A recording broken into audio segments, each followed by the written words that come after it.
Manusia manapun tidak boleh menghakimi orang lain sesat atau tidak sesat. Tidak haknya bagi dia. Itu Allah yang mengatakan, inna rabbaka huwa a'lamu biman dhalla an sabilihi wa huwa a'lamu bil muhtadin. Sesungguhnya hanya Tuhanmu yang tahu siapa yang tersesat di dalamnya dan siapa yang mendapati petunjuk. Kalau Allah kita tahu tersesat, pasti akan ditunjukkan jalannya.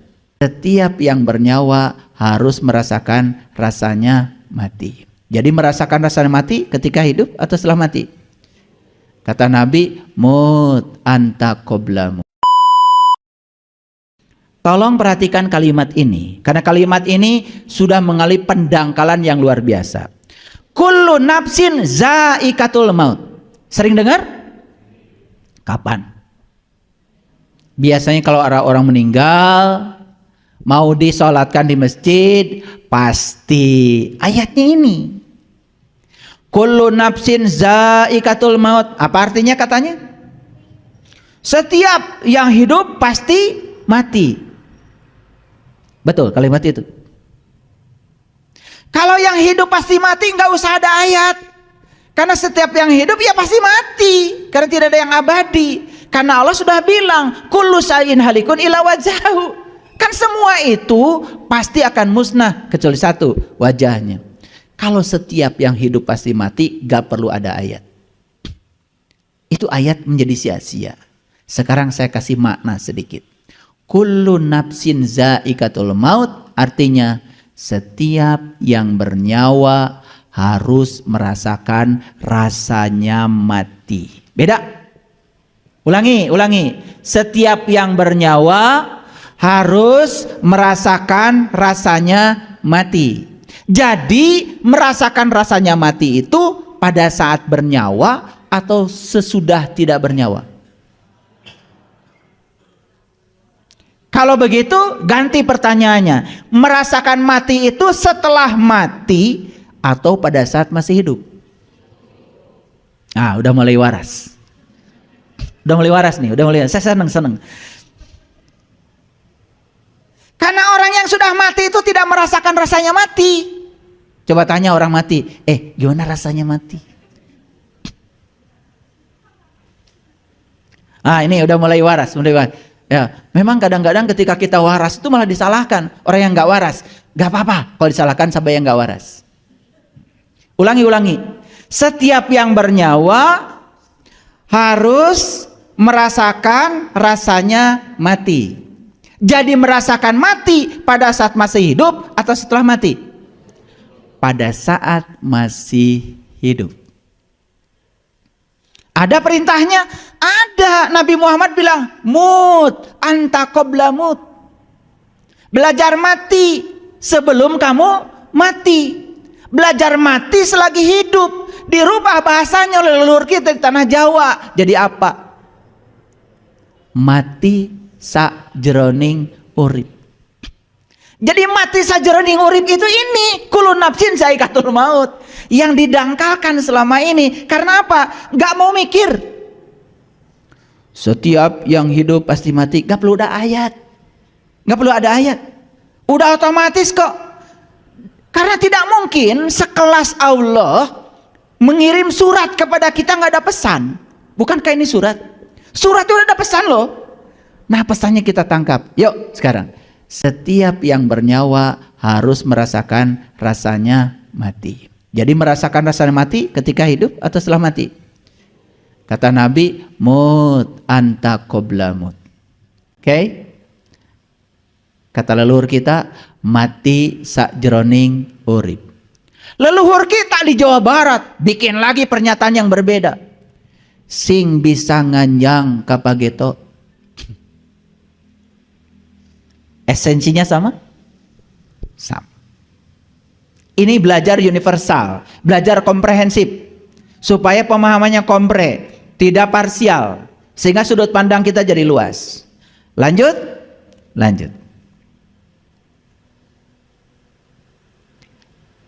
Setiap yang bernyawa harus merasakan rasanya mati. Baik, sekarang saya tanya. Kenapa hari ini kita takut mati? Karena kita belum belajar mati selagi hidup.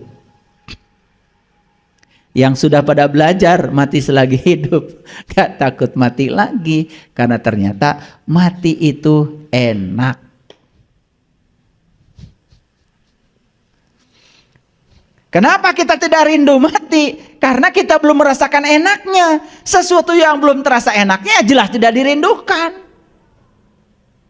Makanya di Quran surat An-Nisa, nanti pulang ke rumah baca An-Nisa 66. Ada perintah di situ.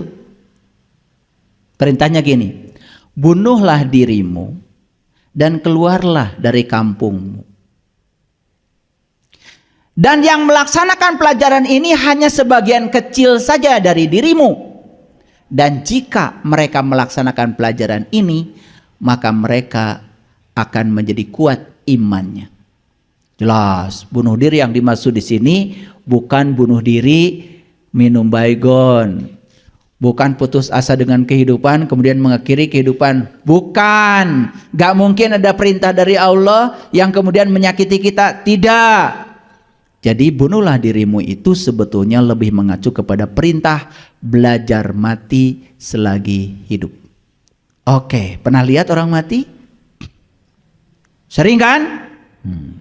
Pernah ditanya nggak? Mau sabunnya apa? Tanya nggak? Mau kain kapannya merek apa? Mau dikuburnya di mana? Minyak wanginya Hermes atau minyak duyung? Ditanya nggak? Pernah tanya? Belajar dari orang mati itu yang paling penting adalah lihat cara orang mati berserah diri total. Tidak ada perlawanan lagi. Seperti itu harusnya kita kepada Allah. Karena yang punya rencana hebat tentang kehidupan kita bukan kita, Allah. Harusnya kita total pasrah kepada Allah. Orang yang sudah total pasrah kepada Allah disebut muslim. Muslim itu dari kata dasar Islam. Islam itu artinya adalah pasrah. Jadi muslim adalah orang yang sudah total pasrah kepada Allah, persis seperti orang mati. Makanya ya ayyuhalladzina amanu taqullaha haqqa tuqatih la tamutunna illa wa antum muslimun. Janganlah kamu mati sebelum kamu menjadi orang yang berserah diri. Didangkalkan, janganlah kau mati kecuali sudah beragama Islam. Maaf, apakah orang yang sudah mengaku beragama Islam akan selamat? Belum tentu. Syarat mati itu harus menjadi seorang muslim. Dan muslim itu bukan orang yang mengaku, tetapi yang sudah benar-benar seperti orang mati. Paham sampai sini? Paham sampai di sini? Oke. Agak di-upgrade sedikit ya pengetahuannya. Karena kalau kita cuma itu-itu aja ngajinya, bosan. Quran itu ada leveling, ya. Dibuka ini nanti buka lagi, dibuka ini buka lagi. Karena apa? Begitu kesadaran kita berbeda, Quran akan mengajarkan pengetahuan yang berbeda di tingkat kesadaran yang berbeda. Itu hebatnya Quran. Makanya tidak bisa dimonopoli, tidak bisa dimonopoli oleh si A, si B. Enggak. Allah tanpa batas, pengetahuannya tanpa batas. Oleh karena itu tidak bisa dibatasi oleh siapapun. Makanya Allah mengatakan inna rabbaka huwa a'lamu biman dhalla an sabilihi wa huwa a'lamu bil muhtadin. Hanya Tuhanmu yang tahu siapa yang tersesat di jalannya dan siapa yang mendapatkan petunjuk. Manusia manapun tidak boleh menghakimi orang lain sesat atau tidak sesat. Tidak haknya bagi dia. Itu Allah yang mengatakan inna rabbaka huwa a'lamu biman dhalla an sabilihi wa huwa a'lamu bil muhtadin. Sesungguhnya hanya Tuhanmu yang tahu siapa yang tersesat di dalamnya dan siapa yang mendapat petunjuk. Kalau Allah kita tahu tersesat, pasti akan ditunjukkan jalannya. Itulah cara Allah, hebat. Begitu kamu melekat pada harta, langsung sama Allah diambil hartanya. Betul? Karena kata Allah bahaya ini, bahaya. Diambil dulu supaya renggang. Kita dengan kemelekatannya renggang. Nanti begitu kita sudah sadar bahwa harta bukan milik kita, hanya titipan dari Allah. Kata Allah, sudah sadar sekarang, kasih lagi. Gak sadar lagi, ambil lagi. Makanya tidak ada orang yang kaya abadi dan tidak ada orang yang miskin abadi. Tidak ada siang yang abadi dan tidak ada malam yang abadi. Yang abadi adalah siang dan malam. Oke? Makanya yang abadi adalah perubahan. Sampai sini mengerti? Oke. Apa kullu nafsin za'iqatul maut? Setiap yang bernyawa harus merasakan rasanya mati. Kapan? Ketika masih hidup. Supaya apa? Supaya dia tidak takut mati. Kenapa takut mati? Karena belum merasakan rasanya mati. Itu aja. Clear? Lanjut. Kami akan menguji kamu dengan keburukan dan kebaikan sebagai cobaan, dan hanya kepada kamilah kamu akan dikembalikan. Lihat saya semuanya. Keburukan bisa jadi yang akan melahirkan kebaikan. Kesalahan bisa jadi yang akan melahirkan kebenaran. Kekacauan bisa jadi yang akan melahirkan kedamaian. Jadi keburukan dan kebaikan mulai sekarang tidak usah dibenturkan. Itu hanya suatu proses perjalanan. Pernah dengar ada orang menjadi ulama, menjadi kiai gara-gara dia harus pesantren di penjara? Pernah dengar? Pernah dengar? Jadi apa kabar? Tidak usah dijustifikasi. Karena justru yang melahirkan dia menjadi baik, kan pernah dia melakukan keburukan. Jadi kebaikan dan keburukan di ayat ini dikatakan, jangan kamu duelkan. Jangan kamu tandingkan. Karena kebaikan dan keburukan, dua-duanya mengajarkan pelajaran yang sama. Ketika melakukan keburukan, ini loh akibatnya. Ketika melakukan kebaikan, ini loh akibatnya. Dari akibat itulah kita mendapatkan pelajaran.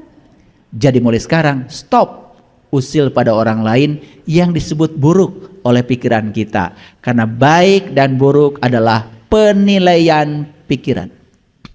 Ulangi, baik dan buruk adalah penilaian pikiran. Bahkan sesuatu disebut baik oleh si A, bisa saja disebut buruk oleh si B. Tergantung si penilainya siapa. Betul? Oleh itu, baik dan buruk hasil penilaian pikiran. Oke?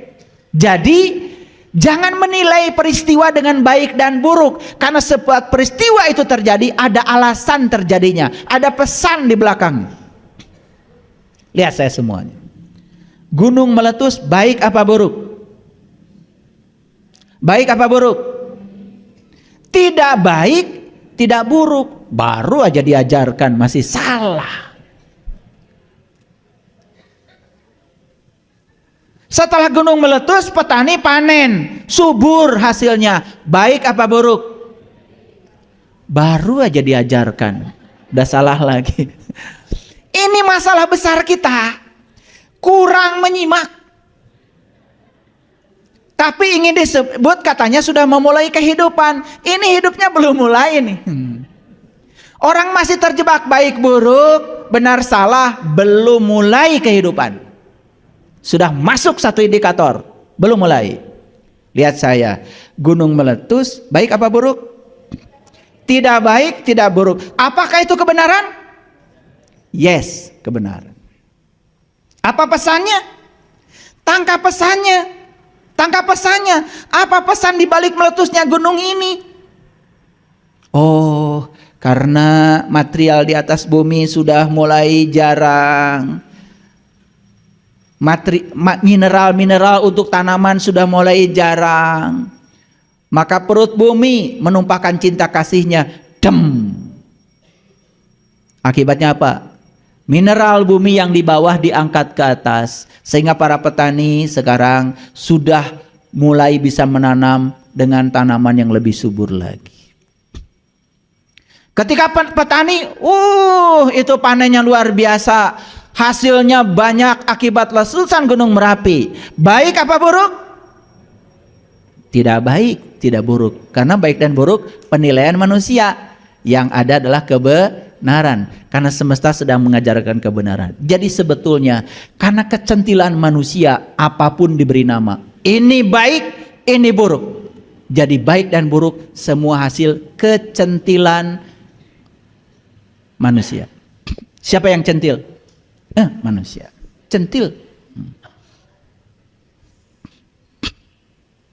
Semua yang terjadi, terjadilah. Oleh karena itu apapun yang terjadi dalam kehidupan kita, jangan dinilai.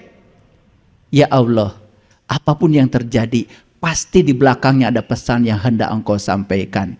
Berikanlah kemampuan ya Allah, agar aku bisa menangkap pesan itu. Baru kehidupan dimulai. Gitu enggak selama ini? Gitu apa tidak? Kalau ditanya sama saya, jawabannya OTW ayah. Besoknya saya tanya lagi, gimana hari ini sudah berubah? OTW ayah. Awas, OTW itu bukan on the way. Bisa jadi OTW itu apa?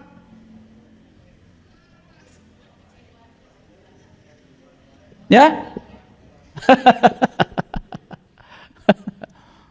Tungguan wae.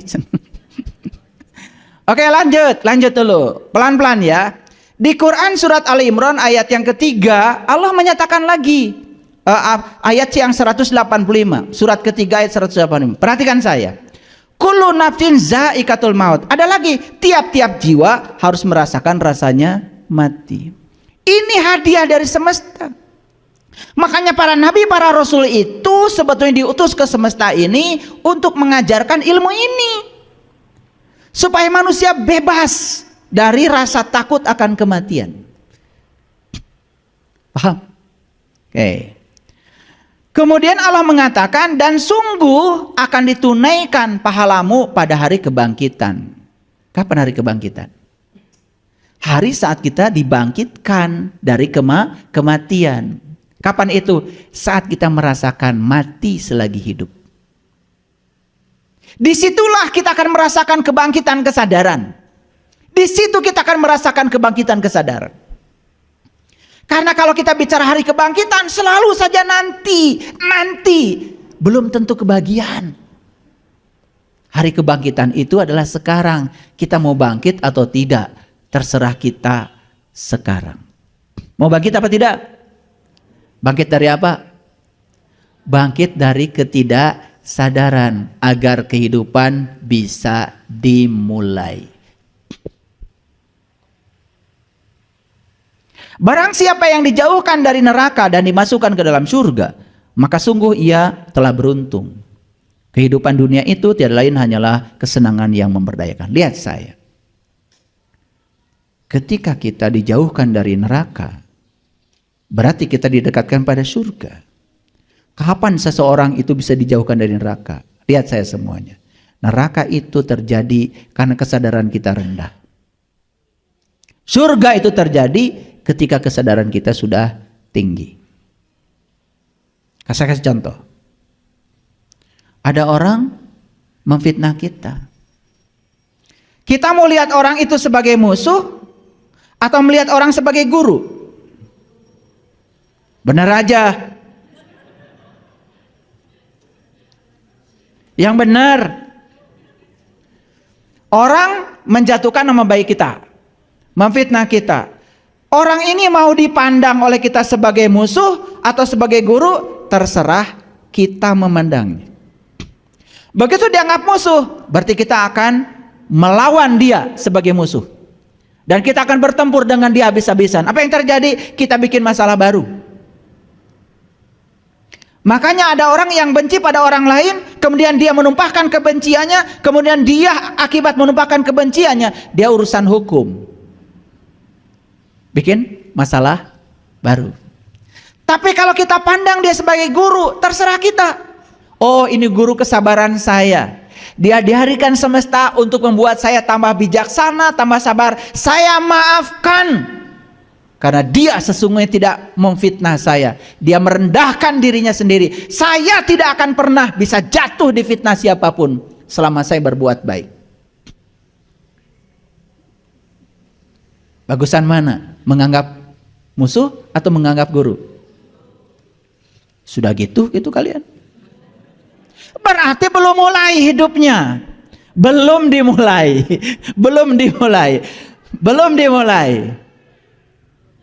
Udah mulai terasa? Oke, lanjut.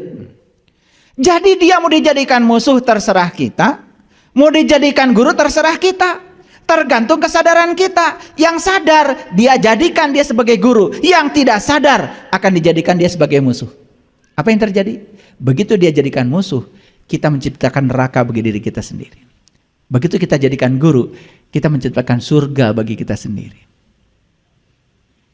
Itu maksud saya, neraka dan surga di sini dulu, di sini dulu. Karena kalau kita sudah begitu di sini, sudah tinggal di surga di sini, ya udah, antar mati juga pasti masuk surga. Gak mungkin otomatis tiap hari tinggal di neraka, musuhnya banyak, bikin masalah terus dalam kehidupan, tiba-tiba besok-besok masuk surga gitu. Kak Hartos, lanjut. Oke. Jadi barang siapa yang dijauhkan dari neraka, maka dia sudah jadi orang yang beruntung. Dijauhkan dari neraka berarti kita diberi kesadaran yang tinggi. Nah, begitu kesadaran kita meningkat, berarti kehidupan sudah dimulai. Berani mengatakan sekarang kalian sudah memulai kehidupan? Baru dua aja nggak ada dua-duanya. Ya, nggak apa-apa. Setelah ini bertekad, saya akan memulai kehidupan. Pasangan hidup saya seburuk apapun perilakunya pada saya, gak apa-apa. Karena dia dijodohkan dengan saya, dihadirkan oleh Allah kepada saya, dia akan dijadikan guru bagi saya, guru kesabaran saya. Pulang dari kajian ini langsung sungkem. Terima kasih guruku. Atau langsung nyanyi. Terima kasihku ku ucapkan pada guruku tersayang. Dipeluk. Saya baru sadar ternyata kamu itu makhluk yang paling luar biasa di semesta ini. Ternyata kamu ini makhluk yang tidak ada duanya, satu-satunya kamu. Ternyata kamu tuh makhluk yang paling unik, yang diutus ke semesta untuk meningkatkan kehebatan saya. Selesai kita dari urusan neraka, masuk ke dalam surga. Itulah selama ini kebodohan kita. Karena di sini ada baik, buruk. Lihat semuanya sebagai kebenaran. Selesaikan pikiran kita dari penilaian baik dan buruk. Semuanya baik-baik saja.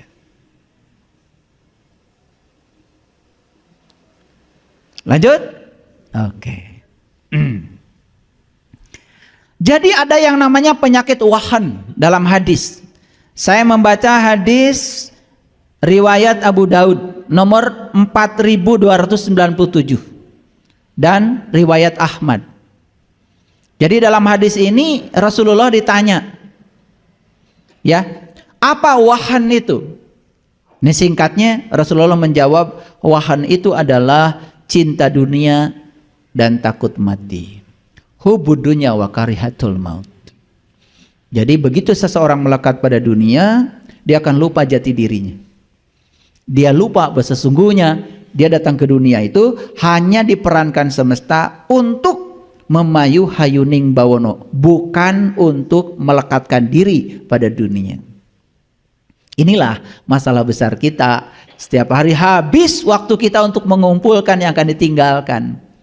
Memberi saja kepada orang lain susahnya setengah mati. Karena tidak sadar kalau memberi itu bukan memberi siapapun. Memberi adalah memberi pada diri sendiri. Karena setiap pemberian akan kembali kepada kita. Justru kalau orang yang sudah sadar hidupnya seperti itu, saat dia memberi, dia berterima kasih pada orang yang mau diberi. Kalian ketika memberi, diperhatikan, ucapin terima kasih enggak ya? Selesai itu, kamu enggak tahu diri ya? Dikasih, hanya mengucapkan terima kasih aja pada saya. Besok enggak saya kasih lagi. Ini hidupnya belum dimulai. Makin banyak ya. Nanti kesimpulannya, oh ternyata selama ini saya hidup sampai usia setua ini belum dimulai.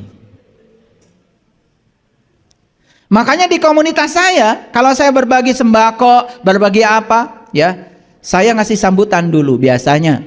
Di tempat ini saya biasanya bagi sembako. Setiap hari raya Islam kita bagi sembako. Di sini, undang masyarakat. Pertama saya mengucapkan terima kasih kepada Bapak Ibu yang telah hadir, yang mau menerima pemberian saya. Karena kalau tidak ada Bapak Ibu yang menerima pemberian saya, bagaimana saya bisa menyimpan kebaikan saya? Karena semua yang saya kumpulkan di tabungan saya belum tentu milik saya.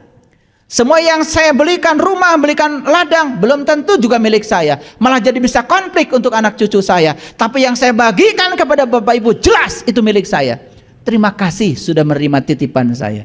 Dan suatu saat semesta akan mengembalikan kepada saya, bukan kepada siapa-siapa. Begitu kita sudah hobi memberi yang semacam itu, kehidupan sudah dimulai.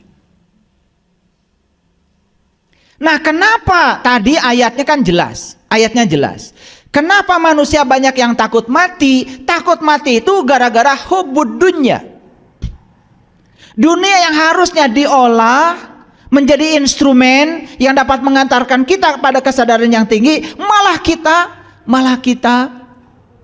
kita miliki.